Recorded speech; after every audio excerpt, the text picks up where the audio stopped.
Scott, si miramos la guerra en Asia Occidental, antes de que empezara esta guerra no había ningún problema con el estrecho de Hormuz.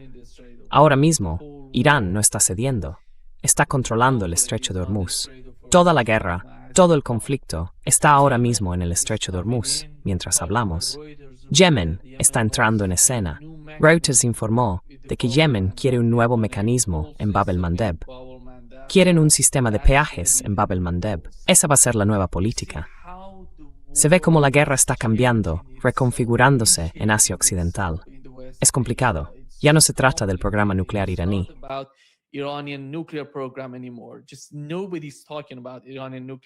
Nadie está hablando del programa nuclear iraní. Es asombroso lo que está pasando. Y ahora todo gira en torno al estrecho de Hormuz, Bab el-Mandeb y la presión que están ejerciendo sobre Arabia Saudí, que como sabemos, es tan importante para el mercado del petróleo. La otra cuestión es, ¿cómo está preparada Estados Unidos para llevarlo todo a Asia Occidental? Porque eso es lo que está ocurriendo ahora mismo. Si quieren centrarse en Asia Occidental, tienen que llevarlo todo allí, solo para luchar todas estas guerras pequeñas y grandes. ¿Y cómo va a ayudar eso a Estados Unidos a luchar?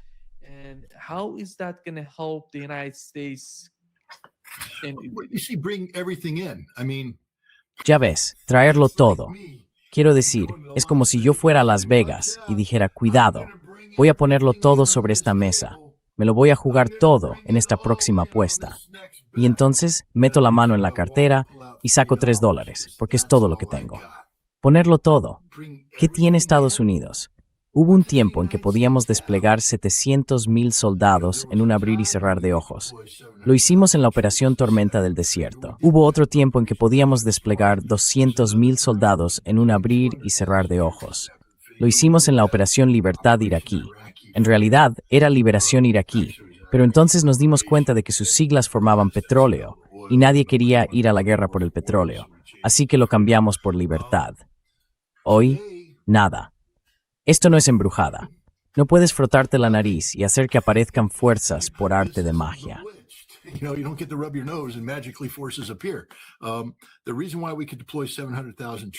La razón por la que pudimos desplegar 700,000 soldados en 1990 y 1991 es que habíamos pasado las 2 décadas anteriores preparándonos para una gran guerra en Europa. Mediante Reforger, o retorno de fuerzas a Alemania, estábamos preparados para desplegar 300,000 soldados en 10 días. Así que teníamos tropas en espera, entrenadas, equipadas y listas. También contábamos con un gran ejército permanente, 250,000 efectivos en Alemania, con el equipo preparado para ir a la guerra. Y cuando llegó el momento de desviarlos, pudimos sacar de Alemania fuerzas listas para el combate. Teníamos la capacidad de transporte para hacerlo, y las llevamos allí. Después pudimos traer otras fuerzas y asignarles equipo, porque habíamos invertido el dinero y nos habíamos entrenado para ello. Estábamos preparados para hacerlo. Para 2003 ya no teníamos esa capacidad. Teníamos una capacidad más limitada y reducida, pero aún así pudimos movilizar 200,000 soldados con una capacidad de transporte reducida.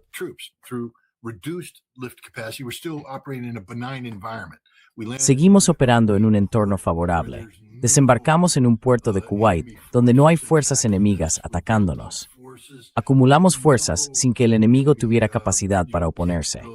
Aterrizamos en aeródromos sin ninguna intervención. Ahora no tenemos ninguna capacidad de despliegue. Una brigada pesada del ejército de Estados Unidos en Fort Carson, Colorado, tarda 5 meses en prepararse para un despliegue en tiempos de paz a Polonia. 5 meses para organizarse, completar el adiestramiento, resolver las cuestiones de personal, incorporar a la gente, porque es un ejército en tiempos de paz. Hay personas embarazadas, hay personas de permiso, hay personas estudiando. Las unidades se reducen, hay que volver a completarlas, hay que adiestrarlas, hay que ir a un centro nacional de adiestramiento, porque ya no tenemos unidades permanentemente preparadas para el combate. No las tenemos.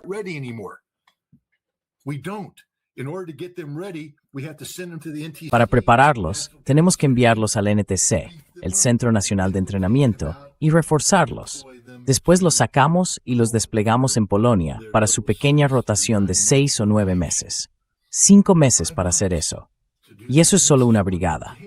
Imaginen si estuviéramos intentando enviar, no sé, ¿qué le dijo el Pentágono a Trump que haría falta en 2020 cuando derribaron el dron? Trump dijo que iba a bombardear Irán, y entonces el Pentágono dijo, no lo hagas, porque tenemos que ir directamente contra los hutíes, y nos va a hacer falta aproximadamente entre 800,000 y 1.200.000 hombres para hacerlo. Ya sabíamos entonces lo que era, y dijimos que no lo teníamos.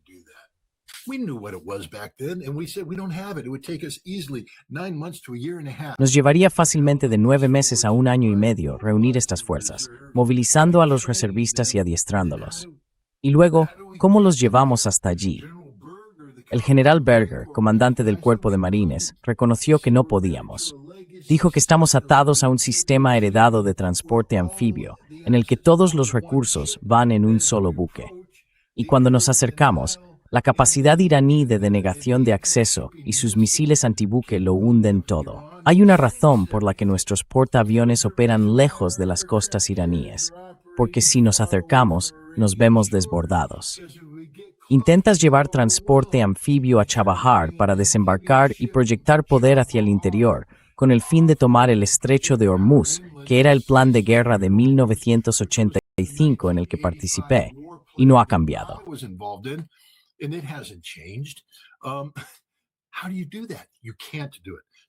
¿Cómo se hace eso? No se puede. Así que cuando dices que Estados Unidos va a traerlo todo, no tenemos nada que traer. Somos literalmente un traje vacío. El emperador está desnudo, un tigre de papel, la analogía que quieras usar. No hay absolutamente nada que podamos hacer. Nima. Nada. Así que deberíamos dejar de fingir que Estados Unidos puede hacer algo más. Hemos empleado nuestra fuerza aérea y hemos pagado el precio. La infraestructura necesaria para sostener un combate aéreo prolongado ha quedado devastada por los contraataques iraníes. Se nos han acabado las armas de ataque de precisión de largo alcance. Se nos está agotando la capacidad de interceptar misiles. No existe ninguna magia en la industria de defensa.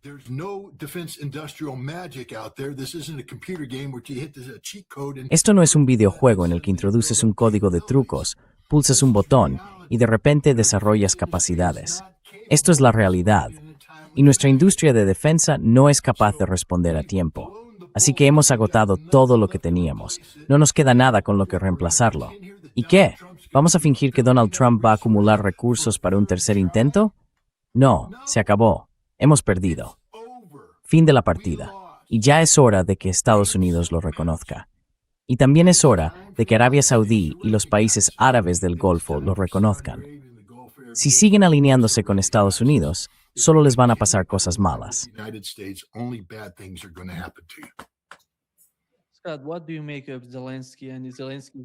¿Qué opina del ataque de Zelensky a un carguero iraní que iba de Rusia a Irán y que fue atacado después? Tuvimos la conversación entre el ministro de Exteriores iraní y los ucranianos, porque los ucranianos llamaron a los iraníes para hablar, para dejar de lado sus diferencias. Pero en mi opinión, Zelensky está intentando hacer algo. No sé cuál es su principal objetivo con estos ataques.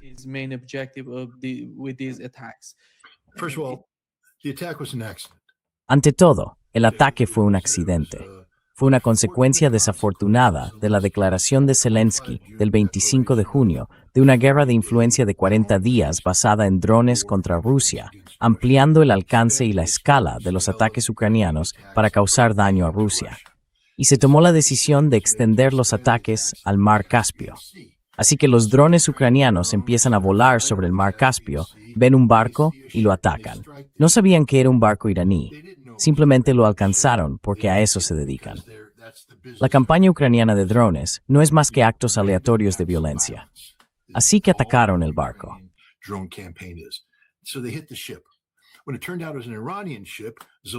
Cuando resultó ser un barco iraní, Zelensky, que estaba de vuelta en casa después de haber declarado esta guerra de 40 días, pero perdiendo la guerra, perdiéndolo todo, sin defensa aérea, sin nada, desesperado, dice, puedo convertir esto en una ventaja. Así que ahora se atribuye la responsabilidad. Los iraníes han suministrado drones a los rusos, dijo. ¿Qué creen que vamos a hacer? Es una causa común. queremos hacer causa común con Estados Unidos. Y eso fue lo que hizo. Lo exageró de camino a Estados Unidos. Llegó a la Casa Blanca e intentó hacer de ello una causa común. Y Estados Unidos le dijo, siéntate y cállate. No vamos a entrar en ese juego. No vamos a ampliar nuestro conflicto con Irán hacia Rusia por ti. Zelensky se fue arrastrándose.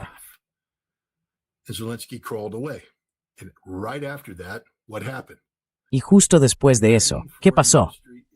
El Ministerio de Asuntos Exteriores de Ucrania emite un comunicado. Fue un accidente. No queríamos alcanzar al buque. Estamos pagando reparaciones. Pedimos disculpas. Estamos pagando reparaciones. Porque la realidad es que nadie va a apoyar a Ucrania si quiere ir a la guerra contra Irán. Según los informes, Irán estaba preparando desde Tabriz un paquete de ataques con misiles balísticos de largo alcance. Iba a golpear a Ucrania con bastante dureza. Y Ucrania se preguntaba, ¿quién va a venir en nuestra ayuda? La respuesta es, nadie va a venir en vuestra ayuda. Esta es la trágica verdad de la situación de Ucrania. La cumbre de la OTAN en Ankara fue una farsa, un montaje, un fraude. No salió nada de ella. Nada. ¿Promesas de qué?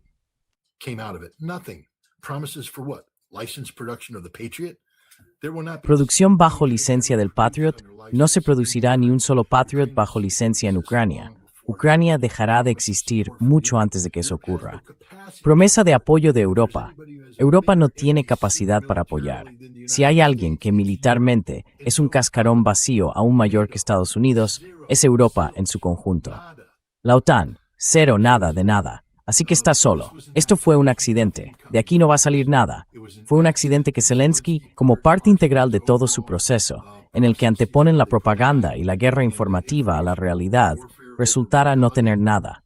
Nadie le apoyaba, nadie. Hicieron lo único que podían hacer. Admitir que fue un error, disculparse, pagar reparaciones y esperar que se olvide.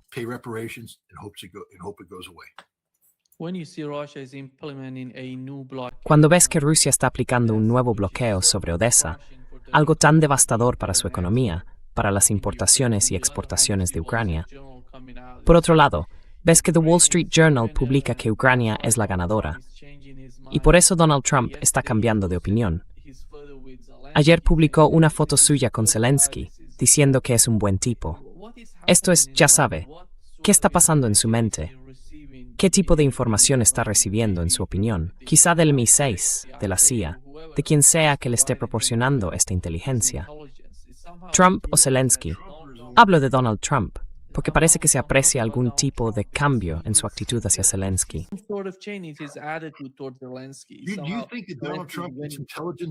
¿De verdad crees que Donald Trump recibe información de inteligencia de sus servicios de inteligencia? Eso implicaría que es un actor racional, prisionero del establishment, y que todo funciona como se supone que debe funcionar. Esperar al informe de inteligencia de la mañana, analizarlo con su gabinete y luego dar con una solución. Donald Trump se levanta por la mañana, se tira un pedo en el váter y publica algo en redes sociales. Así es como se elabora la política en Estados Unidos hoy. Donald Trump está más influido porque Laura Loomer reciba $2 millones de un oligarca ucraniano para volar a Kiev y hacer una pieza de propaganda ya preparada con el fin de influir en Donald Trump. Eso le influye. Esto no es una trama del MI6 ni una trama de la CIA. Esto es, de nuevo, la irracionalidad emocional de un presidente estadounidense trastornado.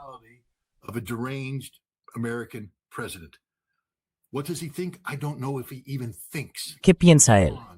No sé ni siquiera si piensa. Responde, actúa. Pero aquí no hay ningún proceso de reflexión. Lo que sí sabemos es que está en marcha una importante operación de guerra informativa, impulsada por la CIA y el MI6, en la que Laura Loomer y todos los demás, Gilbert Doctorow, intervienen. Y el objetivo es crear dentro de Rusia una situación en la que la población dude de la capacidad de los dirigentes rusos para imponerse en este conflicto. De eso trataba la guerra de drones ampliada durante 40 días, de llevar la guerra al pueblo ruso, de hacer sufrir al pueblo ruso y después lograr que el pueblo ruso cuestione el liderazgo de Vladimir Putin. ¿Para qué? El 20 de septiembre. Esa es la fecha objetivo. Son las elecciones a la Duma estatal.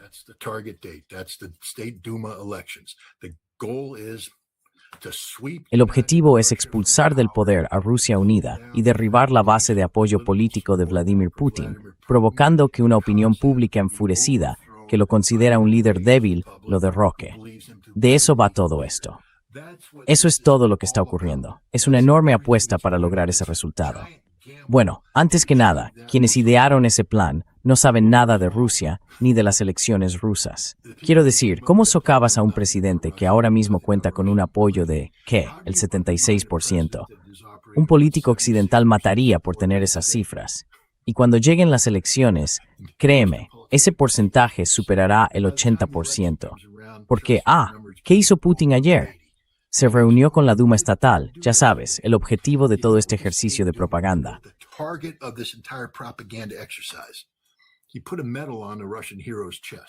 Le puso una medalla en el pecho a un héroe ruso, y ese héroe ruso se acercó a él y le dijo, «Señor presidente, tiene que ser más audaz, más audaz». Entonces el presidente se presenta ante la Duma y dice, acabo de ponerle una medalla en el pecho a este tipo, y me ha dicho que quiere que sea más audaz. ¿Qué decís vosotros? ¿Visteis ese vídeo? Sí, dijeron. No un sí, quizá. Sí, rotundamente. Sí, sea más audaz. Y el presidente empieza a sonreír, a reírse y a dar vueltas. ¿Queréis que sea más audaz? Sí, queremos que sea más audaz. Los tiene completamente dominados. Se acabó. La campaña se acabó. Ahora, ¿qué está pasando? Hablaste del cierre del Mar Negro. ¿Sabéis lo estúpidos que son Zelensky y sus partidarios occidentales? Mirad, Rusia es una nación que cree en el Estado de Derecho.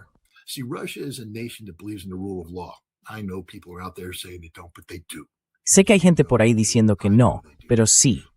Y ustedes saben que sí. Yo sé que sí. Una de las cosas que Rusia había aceptado era mantener abierto un corredor del Mar Negro, para que los barcos pudieran salir de Odessa y de otros puertos del Mar Negro con grano, atravesar el Bósforo y llegar al mercado. Y Rusia cumplió ese compromiso, pese a todo lo que hizo Ucrania para provocar a Rusia. Ucrania atacando Novorossiysk, atacando barcos rusos, afirmando que el Mar Negro les pertenece, decían que habían expulsado a Rusia del Mar Negro. Ahora tienen un puente. Empezaron a atacar el mar de Azov y luego empezaron a atacar Wild Berries, ya saben, almacenes de comercio minorista en línea. Así que Rusia cerró el Mar Negro. ¿Quién controla hoy el Mar Negro?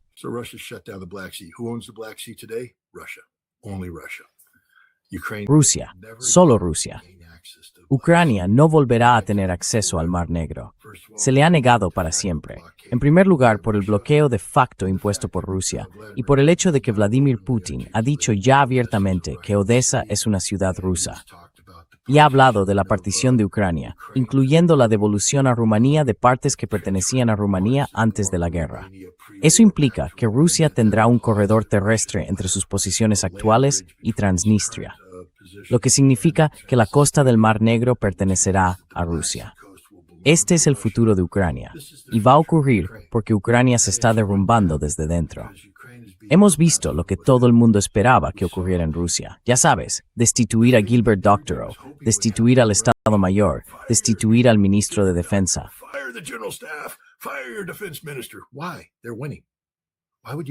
¿Por qué?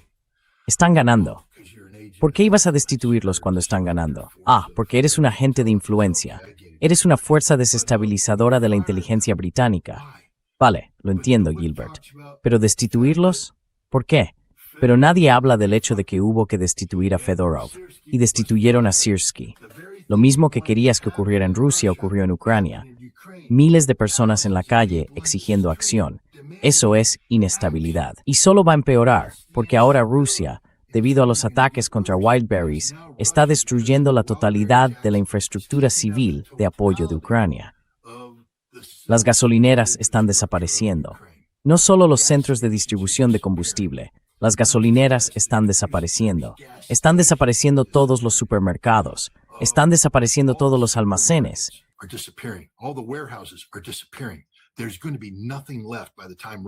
No va a quedar nada cuando Rusia termine esa campaña. Y cuando llegue el invierno, si Ucrania aguanta hasta entonces, no tendrán gas, ni energía, ni calefacción, ni comida, ni suministros, ni nada. Morirán todos. Es la muerte de una nación. Hacia ahí nos dirigimos. Y no va a surgir ninguna solución mágica de las elecciones a la Duma rusa del 20 de septiembre. Esas elecciones pasarán. Putin seguirá en el poder más fuerte que nunca. Y Zelensky se quedará con las manos vacías. Y nada de lo que diga Donald Trump, nada de lo que diga Europa, llenará esas manos. Y eso es todo con lo que contará el pueblo ucraniano al llegar el invierno. Y esto llevará al colapso absoluto de la sociedad. Y eso significa el fin de Ucrania.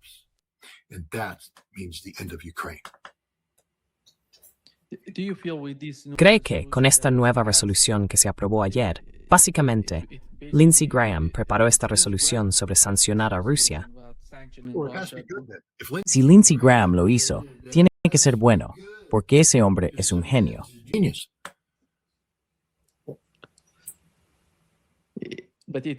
Pero significa que Estados Unidos, Washington, está preparando para una guerra continua con Rusia e Irán. Creo que ese es el mensaje. No significa eso en absoluto. No significa eso en absoluto. Usted dice que significa eso, pero para prepararse para una guerra a largo plazo, de hecho hay que prepararse. Se están preparando para meterse en una guerra energética con el mundo, porque este paquete les obliga a imponer sanciones a cualquiera que compre energía rusa, en un momento en que no hay energía en el mundo. ¿Hasta qué punto se puede ser estúpido? Donald Trump provocó el cierre del estrecho de Hormuz, provocó el cierre de los estrechos de Bab el-Mandeb. Al mundo se le niega el 25% de los suministros energéticos mundiales. Y ahora Donald Trump va a decirle al mundo, no podéis comprar petróleo ruso, no podéis comprar petróleo iraní.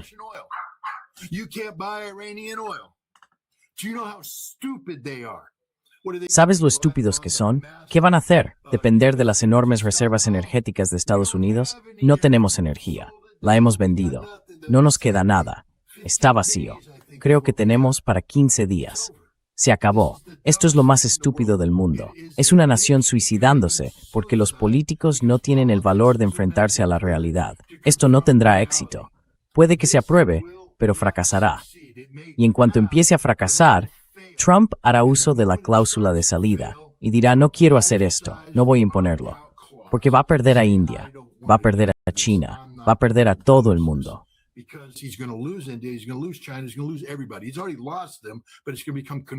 Ya los ha perdido, pero va a quedar confirmado. Y la realidad es que no puede abrir el estrecho de Hormuz, no puede abrir el estrecho de Bab el-Mandeb. Así que se acabó. Por favor, Congreso, por favor, por favor, por favor, por favor, por favor, aprobad esto.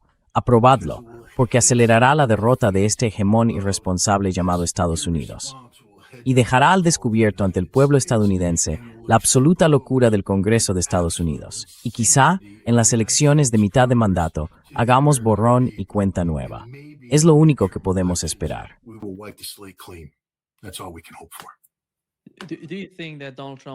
¿Cree que Donald Trump se lo dejaría al próximo presidente de Estados Unidos? ¿O va a lograr algún tipo de desenlace en uno de estos dos frentes, o quizá en los dos? Ahora mismo hay dos frentes, con Rusia y con Irán. No importa lo que quiera Donald Trump. Eso es lo que intento decir. Solo importa lo que quieran Rusia e Irán. Así que dejemos de hablar de Donald Trump. No tiene ninguna baza que jugar. Esto ya no es un juego estadounidense. De acuerdo. La pregunta es, ¿qué quiere Rusia? Y la pregunta es, ¿qué quiere Irán? Y hay que responder a esas preguntas. Lo que quiera Estados Unidos es irrelevante, porque Estados Unidos no es un actor racional. Así que lo que quiera un actor irracional no debería importar, ¿verdad? Además, Estados Unidos ya no tiene ninguna baza que jugar. No la tenemos. ¿De verdad creen que este proyecto de ley de sanciones va a conseguir algo? Esto va a acelerar la destrucción de Estados Unidos.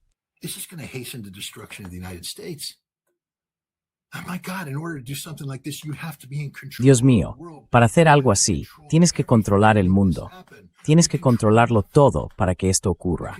Nosotros no controlamos nada. No controlamos absolutamente nada. Lo único que tiene que hacer Irán es apretar más en Bab el-Mandeb y en Hormuz, y Estados Unidos se derrumba, Europa se derrumba, toda esta farsa se derrumba.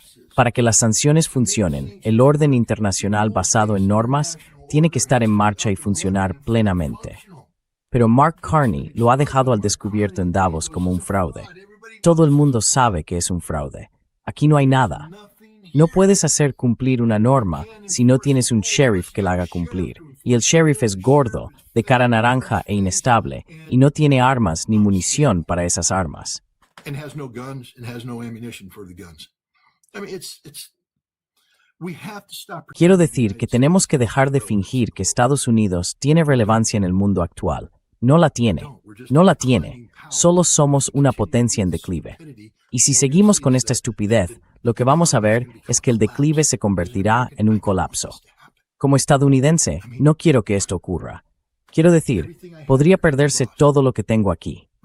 Mi hija acaba de tener un bebé.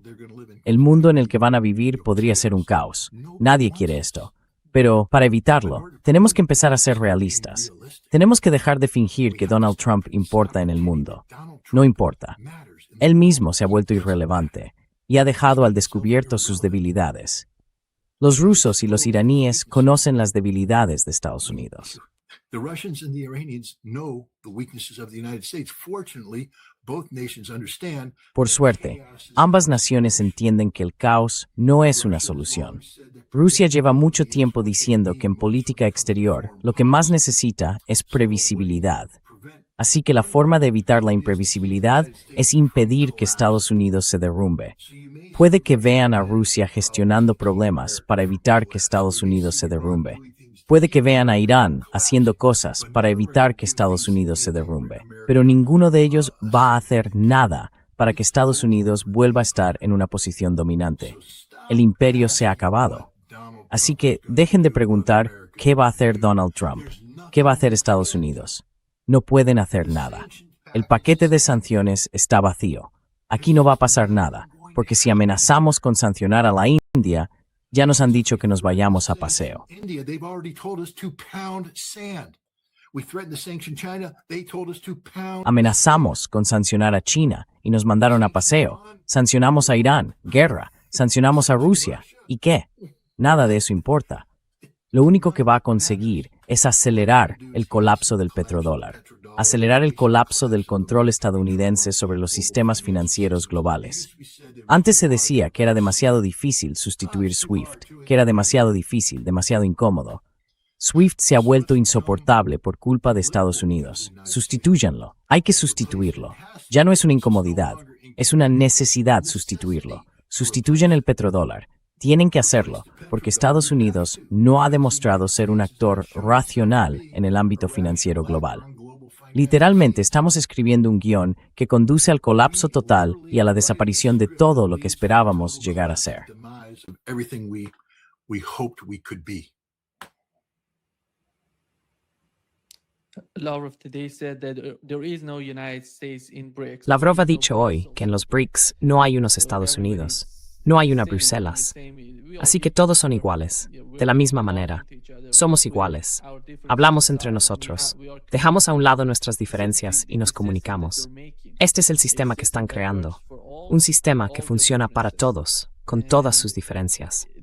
Y Scott, ¿crees que con la guerra de desgaste que se está produciendo entre Rusia y Estados Unidos, entre Irán y Estados Unidos, van a continuar con esta guerra de desgaste? O si Estados Unidos decide escalar, van a escalar ellos también.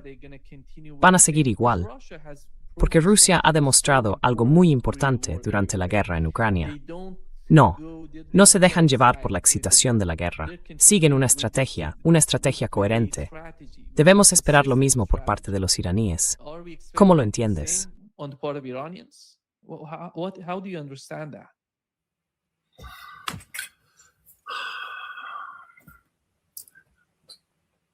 Well, I mean, both Russia and Iran are rational. Bueno, quiero decir, tanto Rusia como Irán son actores racionales, pero ambos necesitan lograr resultados que sean mejores para sus respectivos países.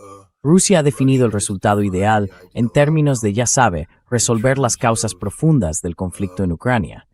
Ese es el objetivo, esa es la meta. Rusia no ha ampliado esto diciendo, ahora que Estados Unidos y la OTAN están debilitados, vamos a resolver la seguridad en el Báltico, vamos a resolver la seguridad en el Ártico, vamos a ocuparnos de la OTAN, vamos a ocuparnos de Estados Unidos. No, dicen que eso vendrá después. Pero primero tenemos que resolver el problema ucraniano. Tenemos que librarnos de este cáncer ucraniano. The Ukrainian problem. We have to get rid of this Ukrainian cancer. And so that sort of limits what Russia at Y eso limita, en cierto modo, lo que Rusia está dispuesta a hacer en este momento. Por eso Rusia no pretende extender el conflicto a Europa, aunque tenga toda la justificación para hacerlo. Irán, en cambio, lo entiende. Quiero decir, de nuevo, es algo parecido. Quieren abordar la causa de raíz del problema, pero la causa de raíz son los Estados Unidos. Necesitan que Estados Unidos salga de Oriente Medio. Y los guardianes de la Revolución Islámica lo han dicho claramente. Así que, no vamos a tratar de mi conflicto. Aunque, vienen buscar realmente las ventajas que poseen para expulsar a Estados Unidos de Oriente Medio. currently possesses to drive America out of the Middle East. And this is a sad state of affairs because that means that we will be Y esta es una situación triste, porque significa que seremos derrotados. Y recuerden, la guerra es una extensión de la política por otros medios, y la política viene determinada por las realidades económicas. Así que esto se convierte en una guerra económica. Por eso creo que Irán no solo seguirá lanzando misiles cuando lo necesite, sino que también seguirá presionando con fuerza en el estrecho de Hormuz y en Bab el-Mandeb, porque Estados Unidos solo puede soportar una cantidad limitada de dolor antes de verse obligado a fracasar por completo o a hacer los cambios necesarios para que ese dolor termine. Thomas Schelling escribió sobre la teoría de juegos en los años 60. Habló del poder de infligir dolor. talk about the power to project pain. Iran almost exclusively possesses that. Irán posee hoy ese poder, casi en exclusiva cuando se trata de Oriente Medio. Y eso no solo aporta capacidad de disuasión, sino también la capacidad de moldear los acontecimientos a su favor, porque puede infligir daño y las otras partes no pueden igualar ese daño. Así que hay un desequilibrio en la capacidad de infligir daño, e Irán va a ganar el juego. Será un juego distinto del que está jugando Rusia. El juego de Rusia es, en realidad, intrínsecamente contenible. Pero como Estados Unidos ha convertido esto en una cuestión existencial para Irán, Irán tendrá resultados diferentes. Y el resultado es que Estados Unidos debe ser expulsado de forma efectiva de Oriente Medio.